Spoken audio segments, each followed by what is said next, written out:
Vizag steel plant లో contract కార్మికుల విధులు నిలిపివేయడం జరిగింది.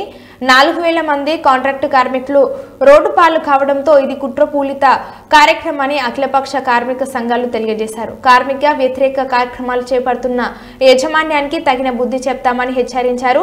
నిర్వాసితుల జీవనోపాధిని దెబ్బతీస్తున్న యాజమాన్య చర్యలను ఎండగట్టారు. తక్షణమే తొలగించిన కార్మికులను విధుల్లోకి తీసుకోవాలని, పాసులు పునరుద్ధరించాలని డిమాండ్ చేశారు. కాంట్రాక్ట్ కార్మికులతో కలిసి ఉక్కు అడ్మిషన్ల భవనం వద్ద ధర్నా చేసి నిరసనగా ర్యాలీ నిర్వహించారు. ఈ కార్యక్రమానికి అఖిలపక్ష కార్మిక సంఘాలు ఆదినారాయణ, అయోధ్య రామయ్య, మంత్రి రవి, సుబ్రహ్మణ్యం, శ్రీనివాస్, నమ్మి రమణ, వాసరాల శ్రీనివాస్, ప్రసాద్ కె సత్యనారాయణ, రామస్వామి, ఇతర కార్మిక సంఘ నాయకులు పాల్గొన్నారు. ఏ ఒక్క కార్మికుడి మీద చేయి పెడితే నిన్ను వదలని ప్రసక్తి లేదు, నీ చేయగలంటే తీసేస్తానని ఎవరిని వదులుతున్న ప్రసక్తి లేదని చెప్పేసి చేస్తూ ఇప్పుడే మనకు ఆదేశాలు ఇచ్చారు. కాబట్టి మీరు అందరూ డిపార్ట్మెంట్కి వెళ్ళండి, అందరూ డ్యూటీ ఎక్కండి.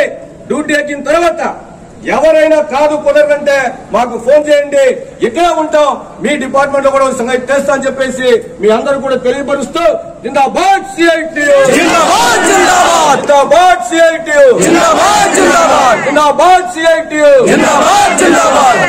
కాంట్రాక్ట్ కార్మికుల ఐక్యత, కాంట్రాక్ట్ కార్మికుల ఐక్యత. ఎస్టీఎం డిపార్ట్మెంట్ లో రమణారావు గారితో మాట్లాడడం జరిగింది, ఎంఎంఎస్ఎం డిపార్ట్మెంట్ లో సైబాల్ సింగ్ గారితో మాట్లాడడం జరిగింది, ఎల్ఎంఎం డిపార్ట్మెంట్ లో ఉదయ్ సింగ్ గారితో మాట్లాడడం జరిగింది. అందరు హెచ్ఓడీస్ తో మాట్లాడాం. అందరూ కూడా ఇప్పుడే మాకు సమాచారం వచ్చింది, మేము తీసుకుంటామని చెప్పారు. మీరందరూ కూడా ధైర్యంగా వెళ్ళండి, ఏమీ భయపడవలసిన అవసరం లేదు.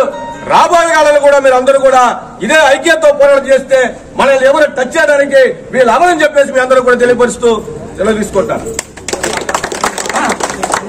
ఓకే మిత్రులారా, 5 నిమిషాలు పూర్తి చేసి ఓకే ఇంకొక 5